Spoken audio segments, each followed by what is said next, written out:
Its flowing colors and spots hold strange beauty, but contain violent storms and jet streams. Could this big, bright ball of weather have been the Star of Bethlehem? Could one of its moons harbor life beneath its icy crust? We expect that branches of life will exist on Europa, just simply because water is the key feature. I want to go ice fishing on Europa. Cut a hole, put a submersible, look around, see if anything swims up to the camera lens and licks the camera. That's what I want to do. And does our own planet owe its survival to this massive cosmic magnet? Jupiter, the giant planet.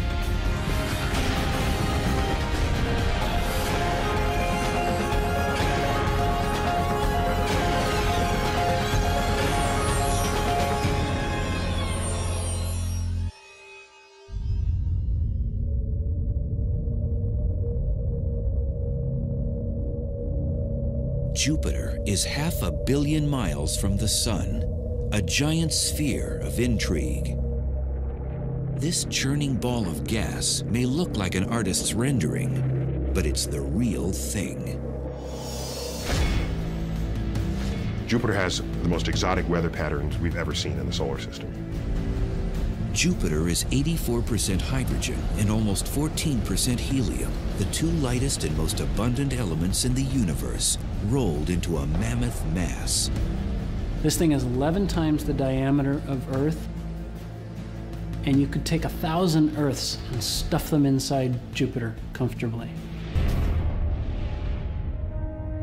Jupiter really is the lord of the solar system. You know, about 70% of the mass in all the planets is in Jupiter. If you're talking about planets, Jupiter is the big boy in the block, and it really does rule the roost. Jupiter is the largest planet in the solar system, visible to the naked eye. A day is only 9.9 hours long, and it takes 11.86 years to orbit the Sun. A 150-pound person would weigh 350 pounds on Jupiter.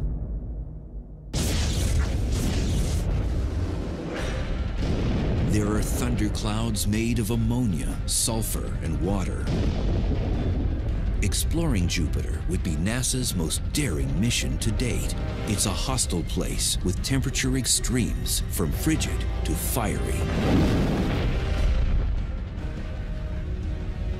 Its electromagnetic radiation is intense. It could kill a traveler to the planet in an instant. We would need heavy lead protection, and that's very difficult to lift off the ground.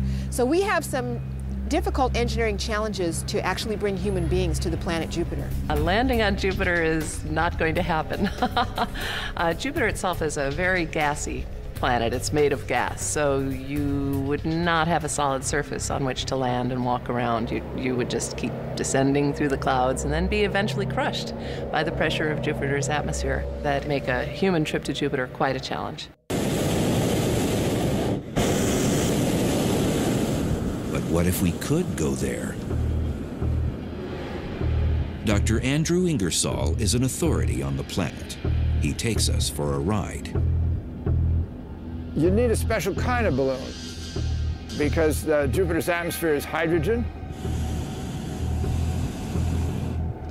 Hydrogen is the lightest gas. A helium balloon would sink. So the only thing that'll float in a cold hydrogen atmosphere is hot hydrogen. And so you need a hot air hydrogen balloon. For the past 10 years, NASA has been developing ultra-long duration balloons for robotic exploration. And as we all know, heating hydrogen is a tricky thing.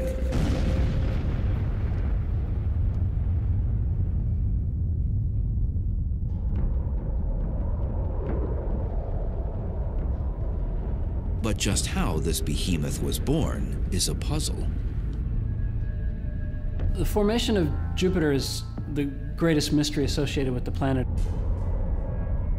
Some believe Jupiter may have been a failed star.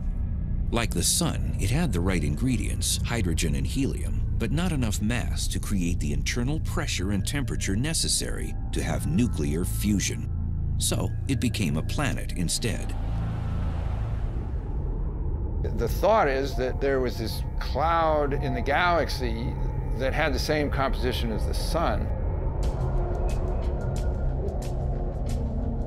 And it collapsed under its own gravity, and some stuff was left behind, and that stuff became the planets. And the majority of that stuff became Jupiter, and the rest of it, of course, went into the sun, and then there were a couple little tiny leftovers like Earth. Jupiter's spinning gases attracted like elements, and over time grew bigger and bigger in the process. Almost like an oyster creating layers around a grain of sand to make a pearl. What gases and solids Jupiter didn't ingest, it spat out into space.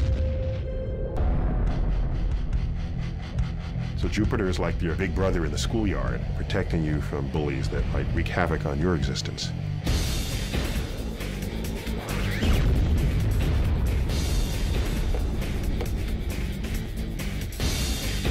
I tend to think of it as more of the cosmic frisbee guy. It's grabbing things out of space, and it's also tossing them back out.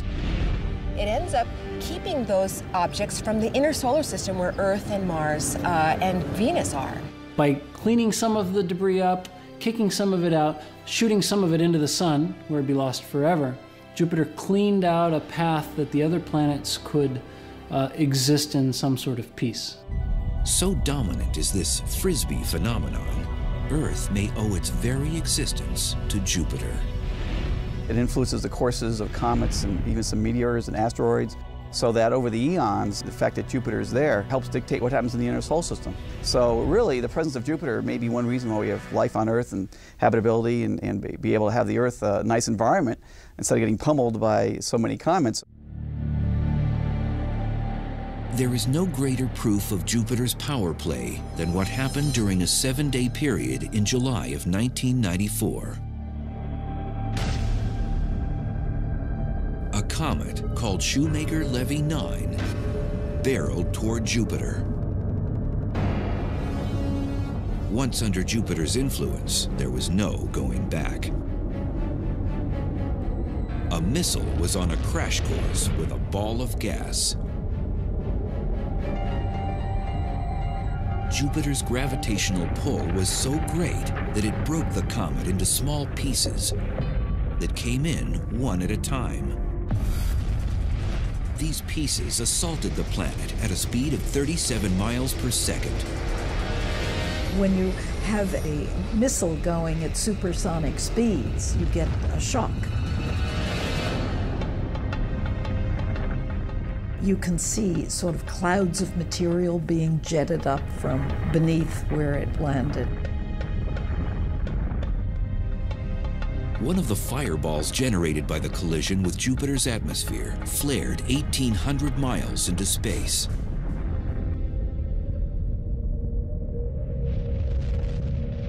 Had Earth been in the projectile's sights, the effects of such a smash-up would have been catastrophic, to say the least. Similar to the event that wiped out the dinosaurs. The energies that were released in those fragments hitting was larger than, on the order of 10 or 20 times more powerful than the entire world arsenal of bombs. Take Jupiter out of the picture, bring this giant comet into the inner solar system. Where would it have gone? We have no idea. Might have crashed into Earth.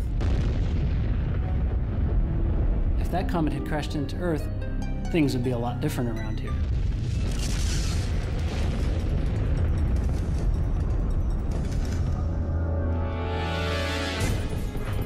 The experts believe that comet strikes on Jupiter may be 8,000 times more frequent than those on Earth, thanks to the Frisbee effect. But it cuts both ways because Jupiter has no value system. When it sees an errant comet, it may attract it and swallow it up, but where it flings it is anyone's guess, and so errant comets can be flung into towards Earth, they can be flung into the sun, and they can be flung out of the solar system. There's a reason the planet rejects some of the space junk heading its way. Jupiter, being the biggest object in the solar system, has the most gravity. And so other objects, little fleas that have their own trajectory flying by, are bent from where it would be towards Jupiter, and usually with an acceleration. And that acceleration can cause it sometimes to just be ejected completely. No earthly frisbee thrower can match Jupiter's flinging force.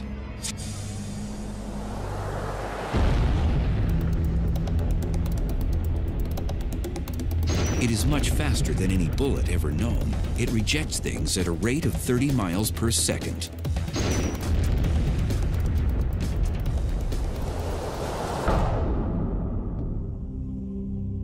Jupiter's wonders are hard to fathom. They've captivated man for centuries.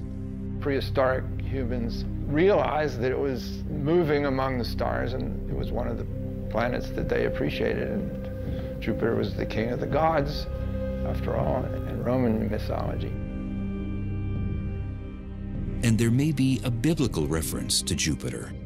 Ever since I was like 5 years old, I remember people, oh, that was the Star of Bethlehem. And whether or not it really was, obviously we have no way of knowing. But it's not clear whether the star that was talked about is a single star or whether they meant an astronomical alignment of objects in the sky. We don't really know. It's known as conjunction in scientific terms. According to researchers, Jupiter and Venus did appear as one large star-like object in August 3 BC and would have been visible in the eastern night sky. But it was Galileo, the father of modern astronomy, who made the first recorded sighting of the Jupiter system. In the early days of 1610, only about 18 months after the telescope was invented, he got his own telescope and he looked at Jupiter.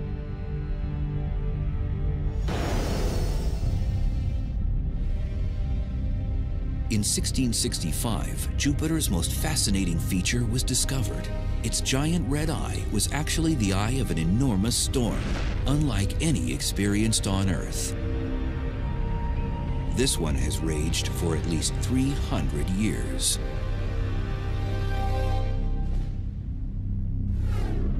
This weather disturbance is a meteorologist's dream. Jupiter's great red spot is truly huge. You could take Earth and fillet it out and it wouldn't even really cover the spot. This storm is the hugest storm in the solar system. Just to give you a feeling about it, it's about 12,000 miles. And the Earth is only 8,000 miles wide. And the winds blow quite fast around the edge, but it's calm in the center. It's not like a hurricane, which has an eye and very fast, turbulent winds in the center. The red spot is rather calm. If you were in a balloon, it might be a pleasant ride, as long as you avoided the small-scale stuff like the thunderstorms and the turbulent places. Even though you'd be going very fast, it might be quite calm. Fast as in 350 miles an hour. The fastest wind ever recorded here on Earth was 231 miles an hour. But is it an Earth-like storm? It's a giant collection of clouds roiling around, lightning going on. So we can only model and imagine what kind of precipitation, but condensation in the form of condensed vapor of various gases. This famous red spot is a high-pressure system that can take 10 days to complete a rotation. It's really a backwards hurricane. It's called an anticyclone. That's the name for it. So it goes backwards from the direction of a typical hurricane.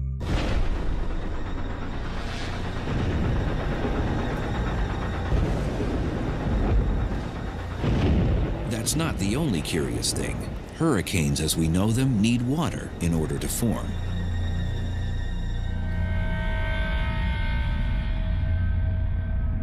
There's no water engine in the red spot. This never-ending weather system is feeding on something else. But what?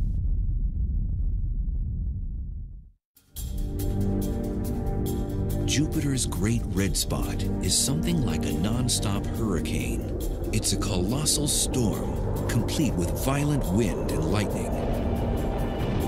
Storm chasers would love to go running after it. Dr. Tim Dowling of the University of Louisville is in the hunt for similar phenomena here on Earth.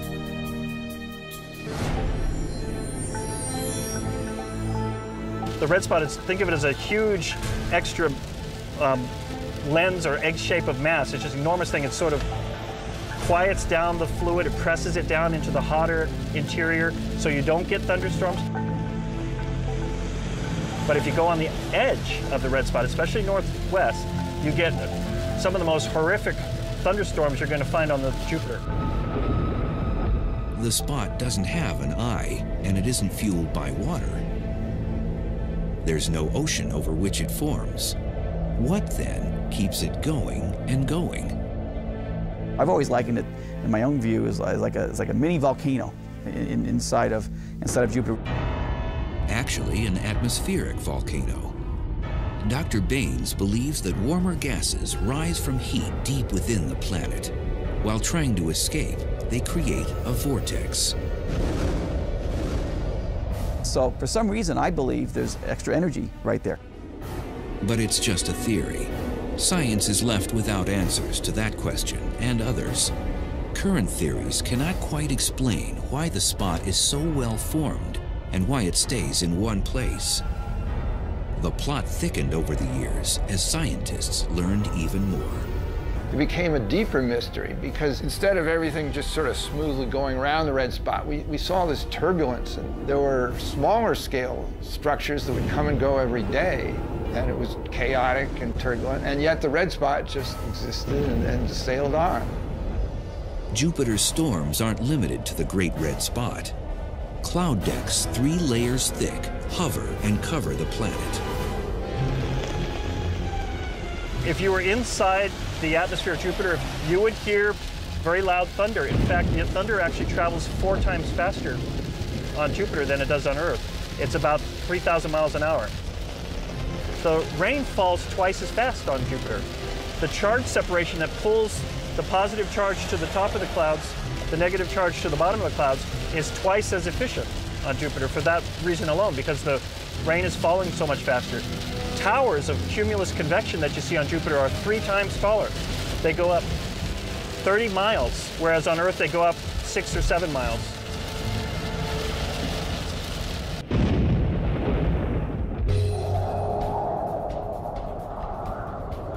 It would be impossible to survive within the Great Red Spot with its 350-mile-an-hour winds. By comparison, Hurricane Wilma, which had the highest recorded winds of any earthly storm, slammed into the Yucatan Peninsula in 2005 with barely a breath. 175-mile-an-hour blasts. Our weather is simple. Jupiter's is complex.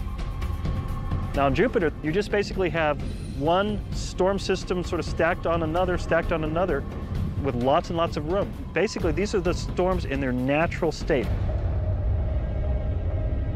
These storms move relentlessly within Jupiter's other distinct feature, streams of fierce jets that continually circle the planet.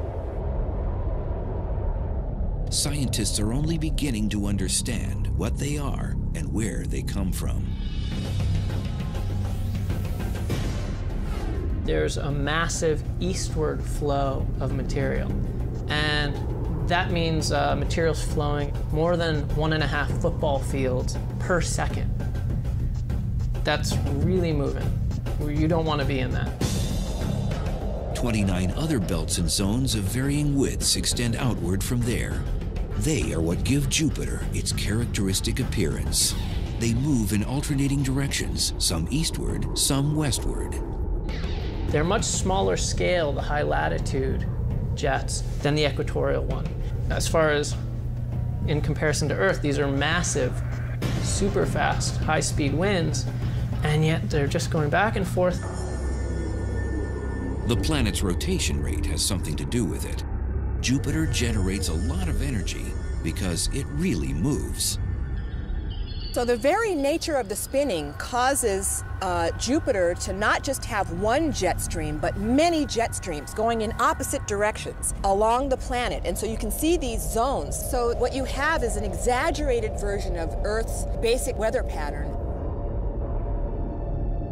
The spectacular swirls are created in surface clouds where the zones meet. It's believed that the energy ultimately powering this belt phenomenon comes from intense heat deep within. It's not unlike something we see every day.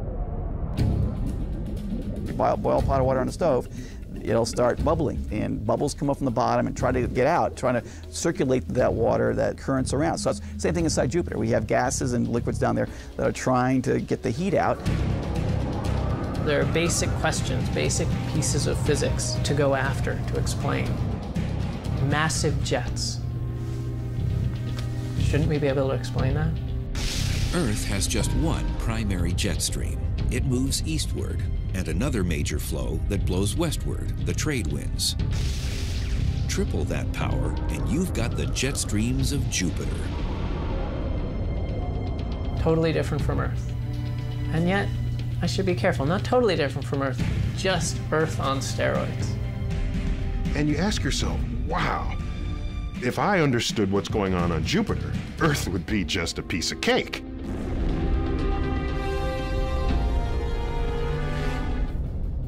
Jupiter's mysteries aren't limited to the planet itself. Some of its most intriguing elements are circling around it. Jupiter's got several dozen moons that are big enough to be seen. It's probably got a lot more that are too small to be seen with current technology, and no doubt in coming years more will be discovered. Some of the moons are almost the size of some planets. So really Jupiter is its own little solar system. Thanks to its incredible gravitational pull, it sucked in asteroids along with other space debris. For the most part, there is order, but there are some erratic moons in orbit around Jupiter. It's managed chaos. You can imagine a bunch of runners in a track and their lanes that each runner stays in. They won't collide. That's kind of how celestial mechanics.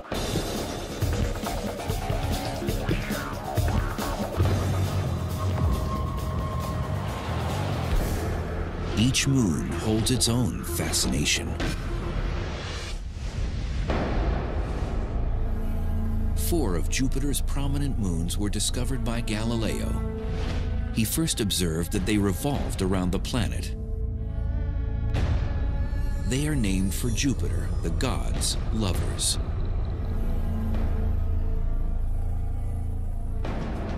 The first major moon you come to is Io, which is this very active place with lots of volcanoes. It's almost all the time going off. Shooting out magma 200 miles into space. Io is a wonder, pockmarked with over 100 volcanoes, some the size of California, which seem to turn themselves on and off. Ganymede is the largest moon in our solar system, 5 times the size of Earth's moon. Callisto is the most heavily cratered. It has clearly taken a beating in its lifetime. Then there's Europa, the ice queen to Jupiter's king. No one knows its makeup for sure. It looks like a cracked egg. It really looks like the whole thing had liquid water on it at some time. It froze and it cracked.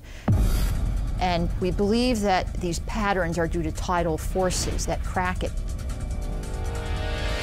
As alien as Europa seems, it is smooth and glassy in some spots, hilly in others. In fact, it is remarkably similar to one of Earth's frozen wonderlands.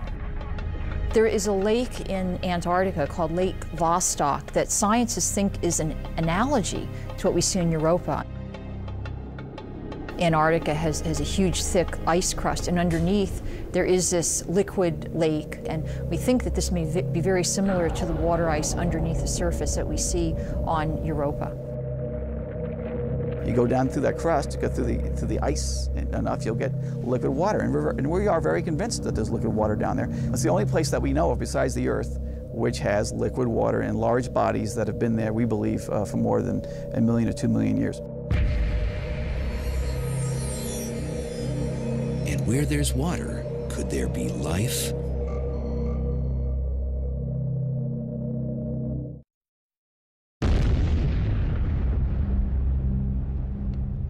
Jupiter's moon Europa is bursting with secrets. It may even have warm thermal vents deep below its frozen crust.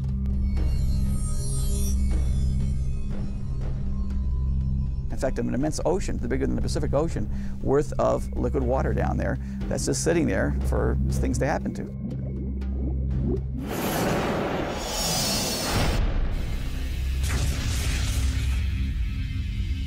The presence of water means one thing. We may not be alone. I want to go ice fishing on Europa. Cut a hole, put a submersible, look around, see if anything swims up to the camera lens and licks the camera. That's what I want to do.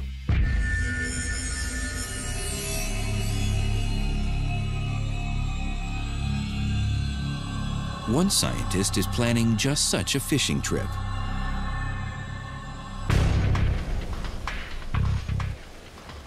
At this outdoor lab near Austin, Texas, hopes are hanging on a little robot. This is designed for exploration in unknown territory, completely unknown territory, and the search for biological life. It's a deep phreatic thermal explorer, or Depth X for short. Its proving ground right now is a local quarry. And there are big plans for its future. If everything went according to plan, you would launch around 2016. It would be at Europa by 2018, and by 2019, for certain, we know whether there's life off Earth. That's the game. Depth X is the brainchild of engineer Bill Stone. He and a team of scientists have staked their reputations on it. They've spent 6 years developing the concept and building the prototype. It's part of an ambitious project that would see it carried into space, sent through 6 miles of ice, and into Europa's ocean.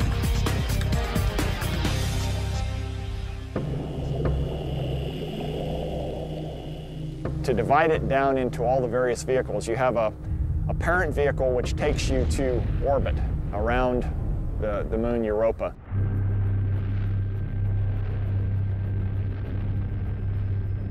There will be a lander. It'll land on the ice. Then there's a second stage of the lander which melts its way through 3 to 5 kilometers of ice cap, and then at that point you kick out the third stage.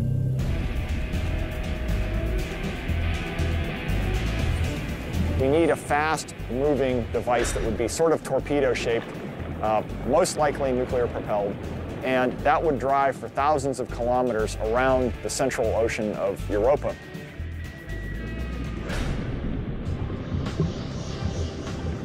Is that really feasible? NASA thinks so. The space agency is on board with money and its blessing, an investment in the search for life.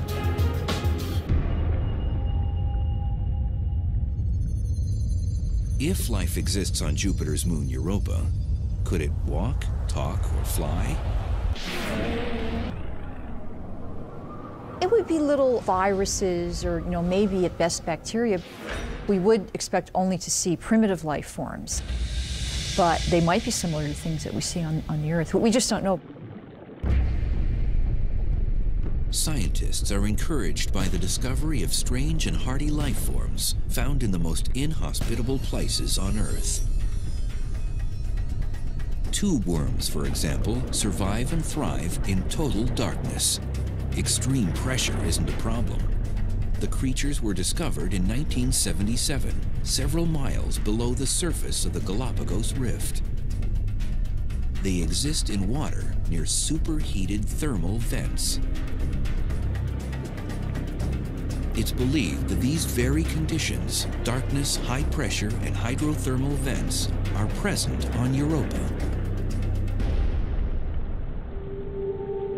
You could have hydrothermal vents kicking up warmth and nutrients down nearer to the core of Europa, and that organisms would have fed off of that material just like they might have in the early Earth.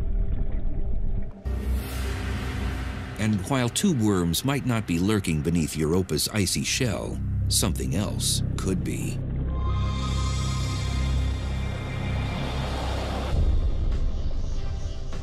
Its microbial life is the bulk of life on Earth. We expect that branches of that type of life will exist on Europa, just simply because water is the key feature. Finding it consumes scientist Bill Stone. His depth X may answer a question that excites seekers of knowledge. Can we have the robot behavior look for signs of life and then try to collect a sample based on what it's sensing?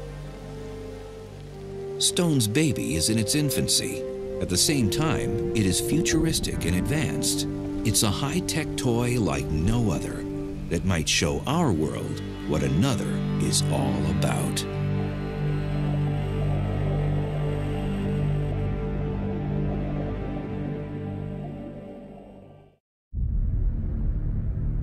Our first contact with extraterrestrial life may be on Jupiter's moon, Europa.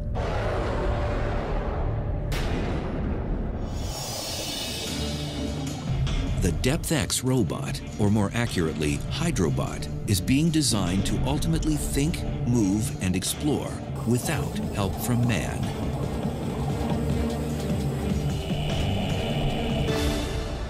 And that is all to be done by the robot itself. We're not going to be guiding it to do that. That's going to be a big step forward in what we would call robot science autonomy. It's a real-life HAL, the star of a new space odyssey. Where it's literally hit a button and let it dive below the surface, and we won't see it again until it tells us what's down there. Depth X will be able to extract and analyze samples on its own as it navigates the ocean. This little tube you see down here will pull in water samples and store them in 1-liter bags. We have 5 of them on board.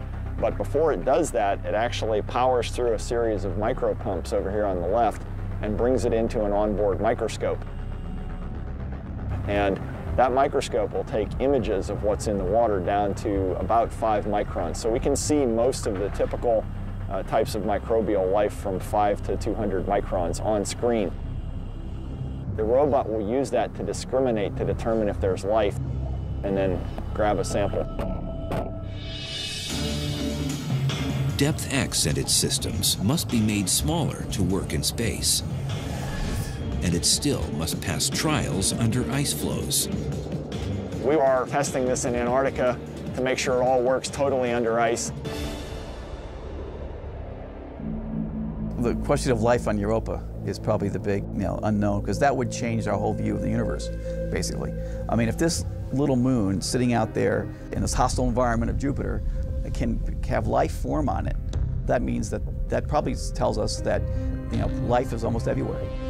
The science is there. I mean, I think searching for life is one of the most compelling things that we can do as not only as scientists, but as a race, as human beings.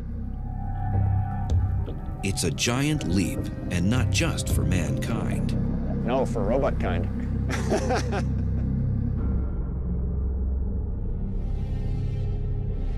Of all Jupiter's imposing features, none is more impressive than the one you cannot see. It's bigger by far than the Great Red Spot, more dynamic than the bands of jet streams, and as lethal as any killer known to man.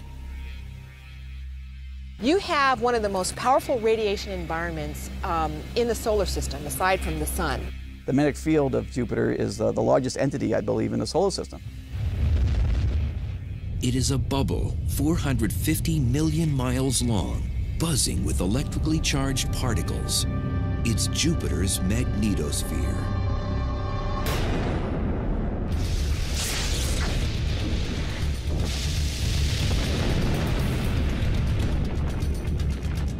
The sun's sitting here putting out the solar wind. And the solar wind is charged particles of protons and electrons.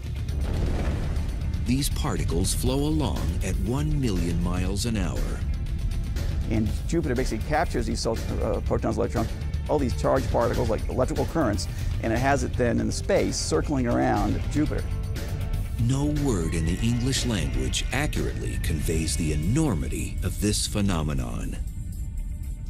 The magnetosphere of Jupiter is the biggest object in the solar system. It's a lot bigger than the sun.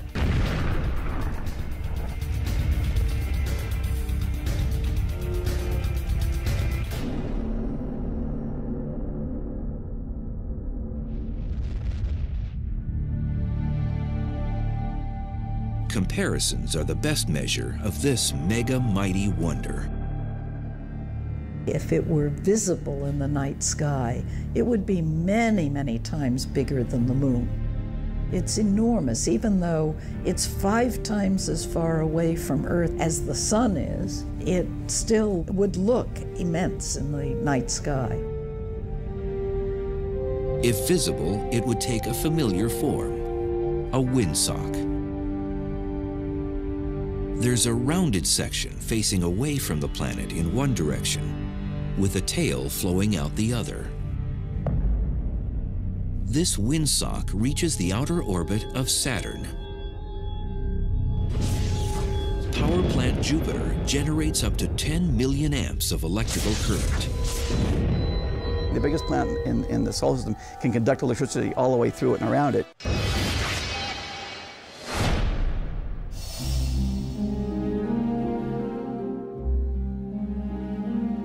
This conductivity creates a phenomenon we can see when the excited charged particles escape.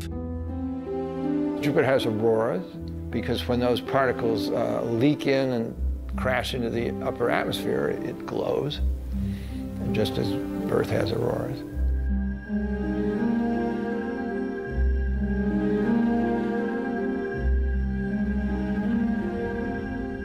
These ghostly auroras are 1,000 times more powerful than Earth's northern and southern lights. They measure up to 1,200 miles across. If you could stand under them, they'd fill the entire sky, moving at lightning speed, 10,000 miles an hour. Jupiter's magnetic field is a monster, and it roars. In fact, it's speaking to us right now.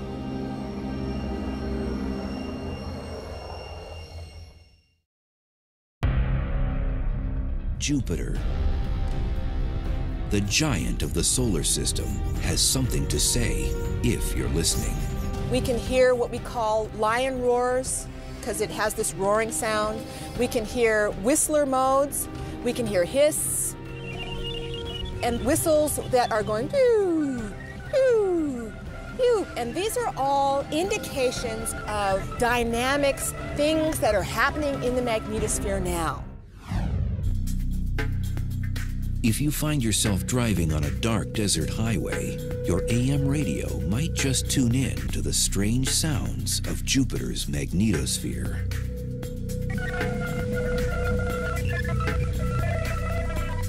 The bursts are as short as a few seconds and as long as a couple of minutes. They come and go every hour or two. Most of it sounds like static, but every once in a while you pick up something that sounds like a rising tone or a falling tone.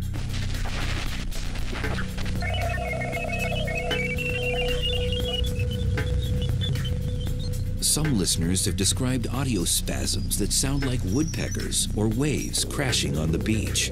The noise is disturbing.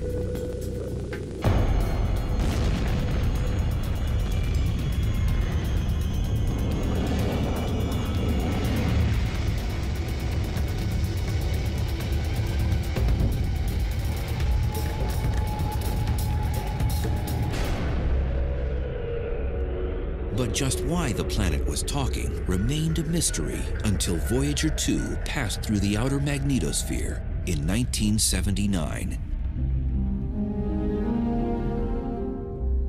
Nobody really understood for a long time how those signals were generated.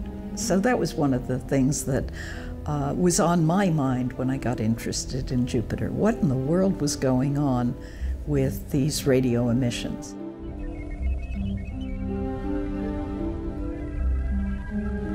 It is one of the few secrets finally surrendered by Jupiter.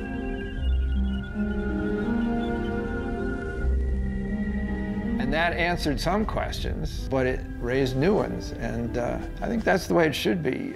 If you don't have questions, it gets kind of boring and dull. So I think that the fact that the planets don't give up their secrets easily, or the universe doesn't, that's part of the game. It's what makes it interesting. Jupiter keeps astounding and confounding scientists.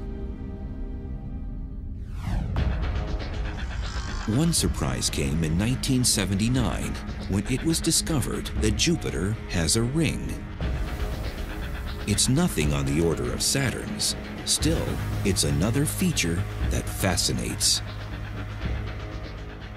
All of the giant planets have rings, probably left over from when the planets formed. And the moons coagulated out of the gas that was there, and then it could be a failed moon. So Jupiter's ring comes from material being knocked off of one of the interior moons. So it's dust that's collected from material that's coming in from outside moons. The ring is slowly growing as new material flows into it. And there's a whole other side to the planet that remains a mystery. Why do these storm spots keep forming? There's the dark spot, for example.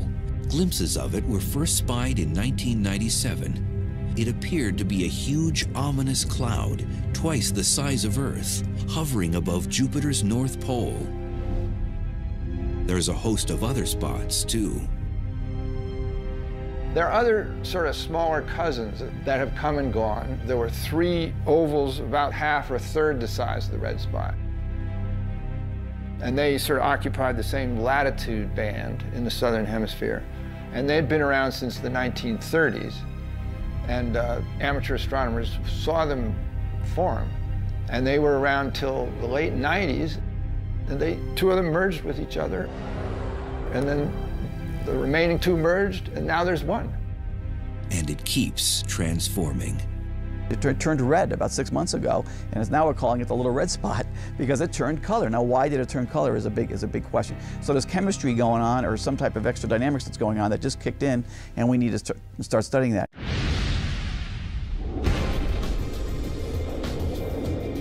Jupiter is a hostile and restless planet. Its giant gaseous body and violent storms make it one of the most alien environments in the solar system. Even though it is 500 million miles from us, we may have more in common with our cousin planet than we think. I think the lesson to learn from Jupiter here is whatever's going on in our climate and our weather patterns here on Earth, Jupiter has more of it. But Earth is not an island. And there are better examples of what's going on Earth than even Earth itself. For scientists, Jupiter is the king of many questions concerning our solar system and could possibly hold the answers.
Its flowing colors and spots hold strange beauty, but contain violent storms and jet streams.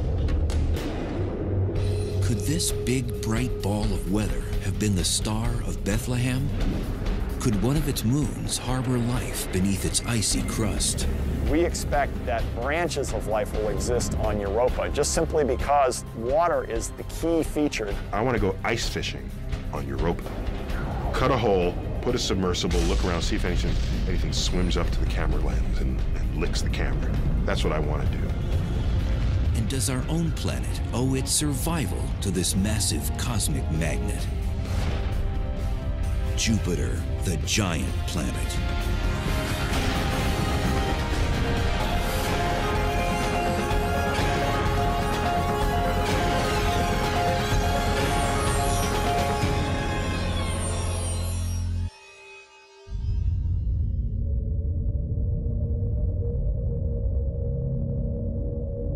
Years to orbit the Sun. A 150-pound person would weigh 350 pounds on Jupiter.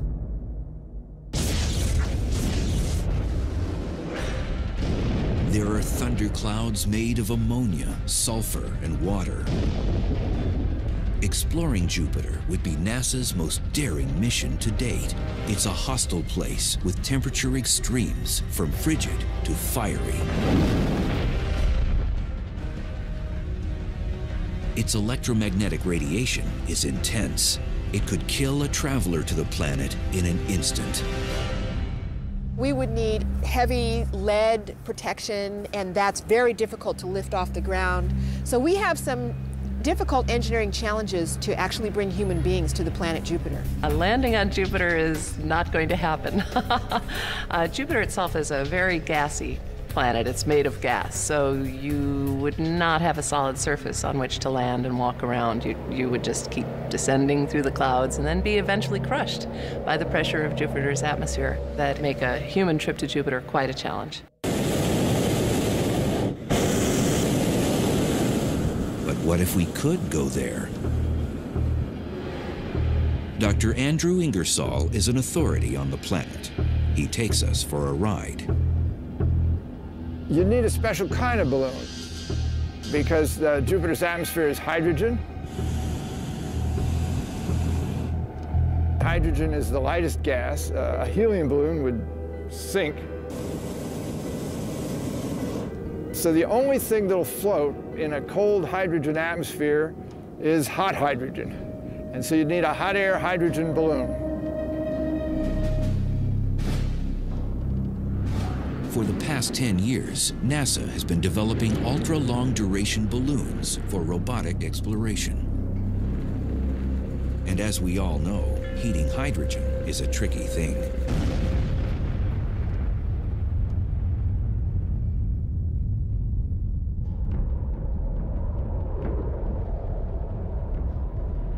But just how this behemoth was born is a puzzle. The formation of Jupiter is the greatest mystery associated with the planet. Some believe Jupiter may have been a failed star. Like the Sun, it had the right ingredients, hydrogen and helium, but not enough mass to create the internal pressure and temperature necessary to have nuclear fusion. So it became a planet instead. The thought is that there was this cloud in the galaxy that had the same composition as the Sun. And it collapsed under its own gravity, and some stuff was left behind, and that stuff became the planets. And the majority of that stuff became Jupiter, and the rest of course, went into the Sun, and then there were a couple of little tiny leftovers like Earth. Jupiter's spinning gases attracted like elements and over time grew bigger and bigger in the process. Jupiter is 500 million miles from the Sun, a giant sphere of intrigue. This churning ball of gas may look like an artist's rendering, but it's the real thing. Jupiter has the most exotic weather patterns we've ever seen in the solar system. Jupiter is 84% hydrogen and almost 14% helium, the two lightest and most abundant elements in the universe, rolled into a mammoth mass. This thing is 11 times the diameter of Earth, and you could take 1,000 Earths and stuff them inside Jupiter comfortably. Jupiter really is the lord of the solar system. You know, about 70% of the mass in all the planets is in Jupiter. If you're talking about planets, Jupiter is the big boy in the block, and it really does rule the roost. Jupiter is the largest planet in the solar system, visible to the naked eye. A day is only 9.9 hours long, and it takes 11.86